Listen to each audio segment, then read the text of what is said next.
Hi guys, happy Monday and welcome back to another weekly reading vlog. I had so much fun filming last week's vlog and it really definitely motivated me to continue reading, so I thought I would do another one. Here's hoping this week is just as successful as last week. If you saw last week's vlog, you will know that I started a book called Great Circle by Maggie Shipstead. This book, and you'll know that I found it really dense and I'm only like 40 pages into it. I actually managed to renew my library loan and I now don't have to give this back until the 26th of October. So what I'm going to do is I'm going to patiently wait for the audiobook to come available to me on my library app, which I have about a 2-week wait for. So hopefully having this and the audiobook will align and I can actually read this book with the audiobook to assist me, because I don't think I'm going to get through it otherwise. And I am really interested to see what this story is about. So I'm soft DNFing this book for now. Hopefully I'll pick it back up in a week or two. Stay tuned to find out. Subscribe if you're not already.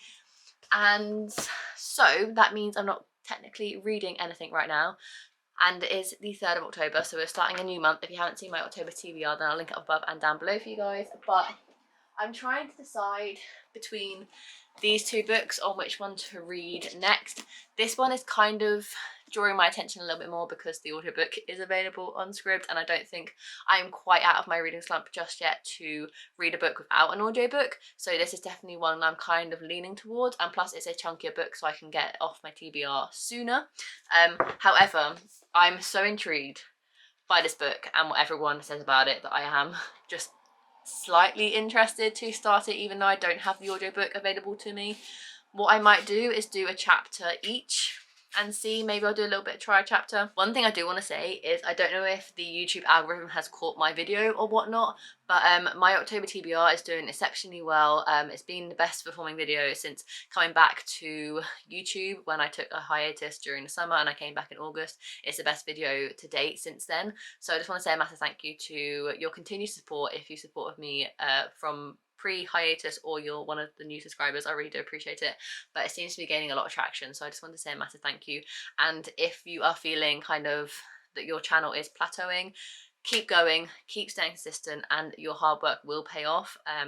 I was having some down moments and I wasn't really sure whether I wanted to continue on this journey, because it is disheartening when you put so much effort and time into creating content and it doesn't really get seen. I know you do it for the fun of it, but it does take a lot of energy, it does take a lot of time and commitment to produce these sorts of videos, so it's always nice when you kind of get the recognition. So if you're struggling like me, stay with it, your hard work will pay off. And I just want to say a massive thank you to everyone who has watched my October TBR and given my channel love and support. I really appreciate it. So that's the plan. Maybe I'll come back in the evening once I've had dinner and chilled out for a bit and do a try chapter of these two books, but we shall see, and I'll keep you posted.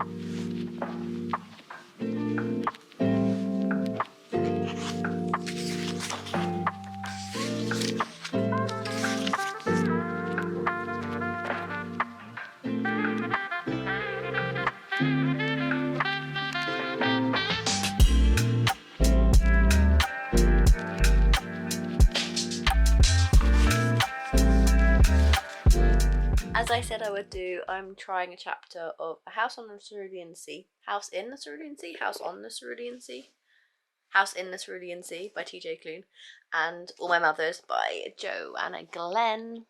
And I just finished the first chapter of House on the Cerulean Sea, and it's a lot easier to read than I was anticipating, so I don't actually think I'd need the audiobook, which is a very good sign. However, All My Mothers does have the audiobook, so I'm going to listen to the audiobook and try the first chapter of All My Mothers, and then I will decide on which book I want to continue with. But so far I'm intrigued by this one. Like I said, the writing is really like digestible and easy to read, and it just seems like it will be, like everyone said, a really cozy book with magical children and a main character called Linus, who is apparently like the sweetest person ever. So I am intrigued and I definitely want to read it, so that's a good thing. But I'm going to try All My Mothers and then I will pick between the two.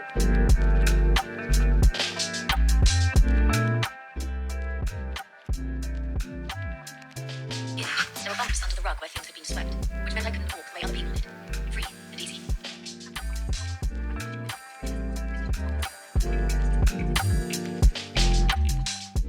Oh, I do love audiobooks. I just feel like they make you read books so much quicker. I read 2 chapters of All My Mothers because the first 2 were very, very short. And yes, I do want to read this. Yes, I'm very, very intrigued.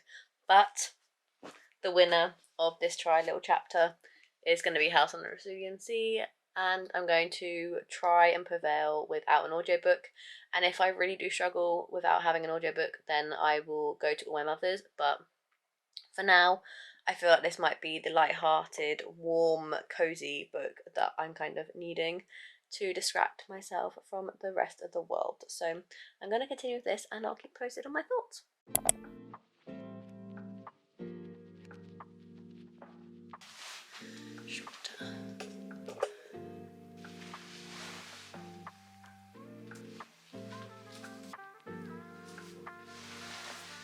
No one tells you how hard it is to take Instagram pictures. It's so hard. I'm now really high, but I've just got home from work and I've been trying to take Instagram pictures because I want to try and up my Instagram game, and I've been kind of enjoying it the last couple of days.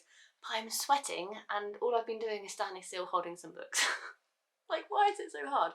But I did take a few real covers. You can't really see that. Teeth or no teeth, I'm undecided. And I actually really like the reel.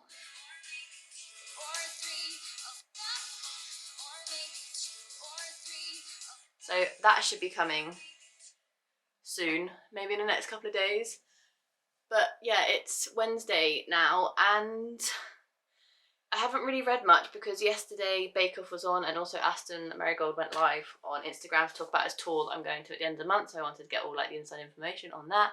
So I didn't really read much yesterday, but obviously as per the reel you just saw, I am in the middle of House on the Cerulean Sea by TJ Klune. I am now 73 pages in. I'd love to get like 100 more pages read of this today, but I'm also aware that I now have Inheritance Games by Jennifer Lynn Barnes on loan at the library.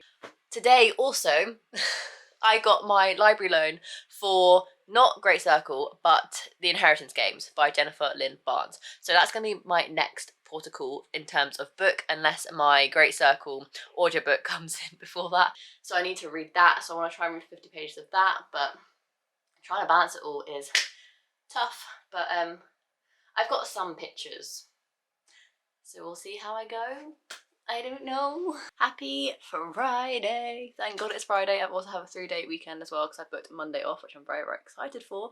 I have a few things I want to definitely get done today. One of them is to finish, the lighting's horrible, is to finish House on the Cerulean Sea by TJ Klune. I am very nearly done. I've got about 100 pages left. I think it's doable, but my grandma is coming up for the weekend because it's my kidney anniversary. 7 years since my kidney transplant tomorrow, but we're celebrating on Sunday with my entire family, so she's coming up this evening. I'm seeing Mark obviously over the weekend, so I'm hoping I can get the last 100 pages done today. Fingers crossed. I would love to get it kind of done. I'm loving it.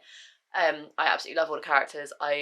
I'm laughing out loud multiple times, and it's just a really brilliant book. It doesn't feel like a 5 stars, but it definitely could be like a 4.5, which is shocking because I heard everyone rave about this book and see everyone read it and give it like the most incredible ratings, but I just was like, that book isn't for me. I don't think I'd vibe with it. It's just not what I read because I read contemporaries.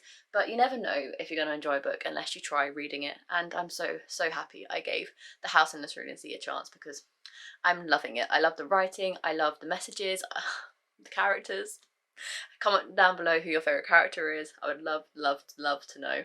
Other than that, that's the first thing on my definite to-do list. My second one I'm about to do and kick off right now, and that is to return some library books. I have 2 that I need to return. Neither I have read. One I tried to read, the other one I was just like, this isn't me. The first one is Skyward by Sanderson, and the other is Vox, which I tried to read and I couldn't get into. So I need to return those because they are due back tomorrow, and I extended my loan on Great Circle so I can wait for the audiobook to come out that I've put on hold on my library app, so then I can read them 2 together because I am still very, very intrigued about this book. So I'm about to go do that now on my lunch break from work. And then the last thing I definitely want to do today is take some bookstagram pictures. I've started taking some, but the lighting is very weird today because it's like partly sunny, partly cloudy, and the sun keeps going in and out. So I want to try and take some more Bookstagram pictures because I'm really enjoying Bookstagram at the minute, so I want to keep on a roll with that with my reels and my feed. So those are definite 3 things I want to get completed today. Let's go to the library and return the 2 books that I need to for tomorrow.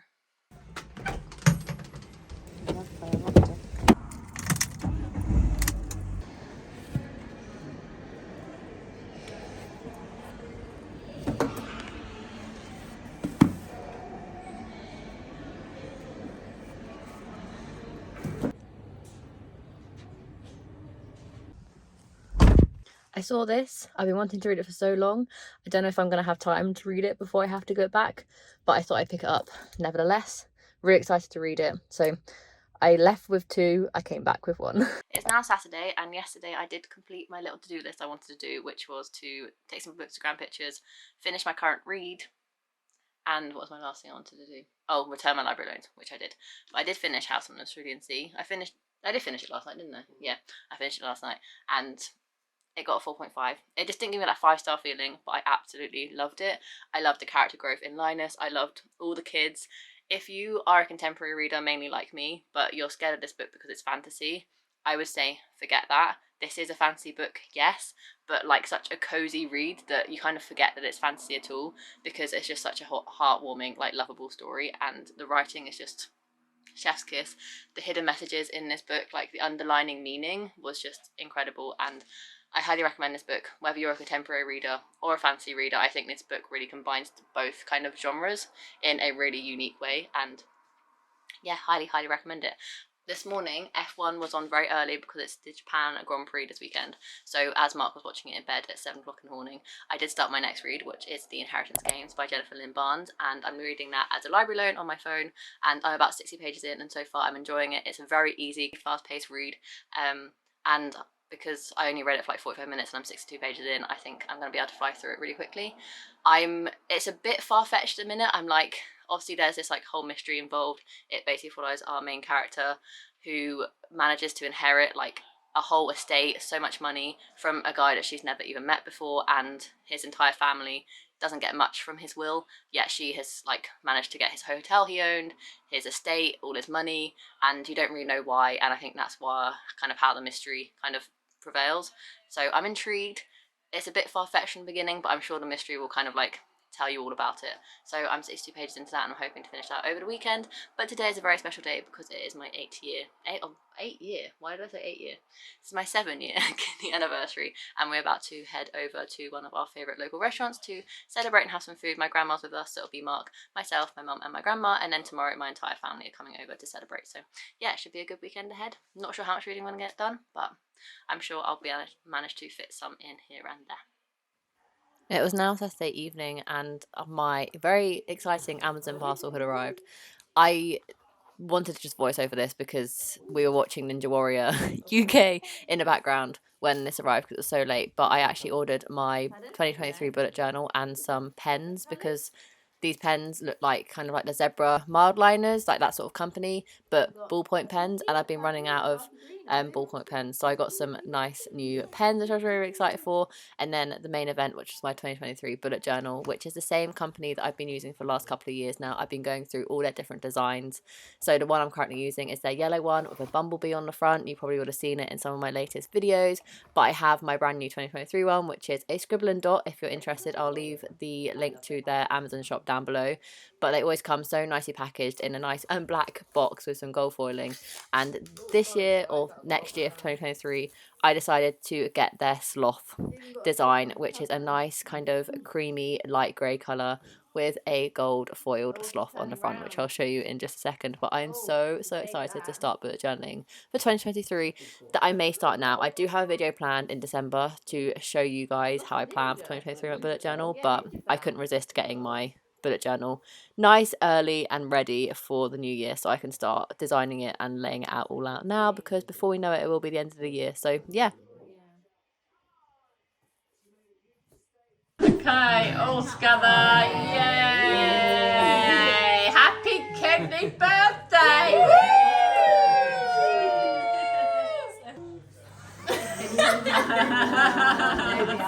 Yay!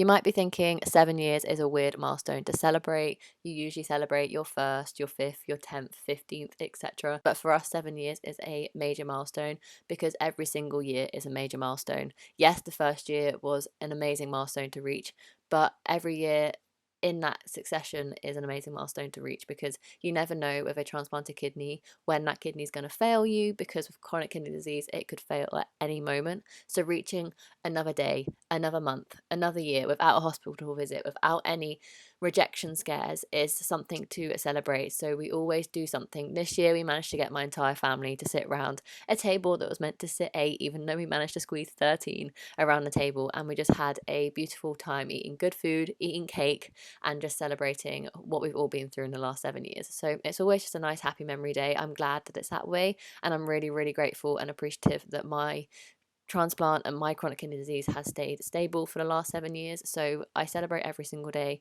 in my own head. But yeah, managing to celebrate with all my family was a very special day yesterday, and here's to another 7 years. My battery's going to die, so I'm going to make it quick. It's now the following Monday. I am 109 pages into Inheritance Games by Jennifer Lynn Barnes, and I'm enjoying it. It's fine, nothing special. I'm waiting for the point in the book where I love it just like everyone else is loving it, so fingers crossed that happens. I have also, just to add another plate to my spinning plates as such, the audiobook for Great Circle has come in for me as well. So not only do I need to try and finish Inheritance Games in the next 2 days, when it's a 425 page book and I'm only 100 pages in, my Great Circle audiobook has come in as well. So I do really want to try and prioritise reading that along with the audiobook. Now I have access to the audiobook, I will just quickly grab it. Luckily for me, I do remember exactly what happened when I was reading it physically. It doesn't look like I'm anywhere like in it at all, but I am 39 pages into it, so I'm gonna just jump straight back in and not reread it, because I do remember exactly what had kind of happened right at the beginning. So that is that. So it is the following Monday. I am off work today, but I just wanted to wrap up this vlog, and I will start another vlog in a second to do another weekly reading vlog, because I am really enjoying these again. Now I'm officially back into reading, which makes me so happy. That was a really weird sound. But this past weekend I did celebrate 7 years since my kidney transplant with my family, so I would have put some videos or pictures up to showcase that, but that was really fun. So I didn't really get as much reading done as I wanted to, but I still managed to finish in this week's vlog House on the Australian Sea, which I'm very, very happy I finally read and kind of gave into the hype, because it's 100% worth it, and also started Inheritance Games, which is also a very hyped book. So maybe this vlog can be like reading hyped books. Maybe I'll do that. I'm gonna change the title of my thumbnail right now when I finish this vlog. I really hope you guys enjoyed this vlog. If you did, a massive thumbs up and subscribe down below to see future content from me. Let me know what books you read this past week, and let me know what you thought of them. Let me know if you've read any of the books that I read in this vlog. Let me know what you thought on The House on Cerulean Sea, and let's just chat in the comments. And without further ado, I'll see you in my next video. Bye guys.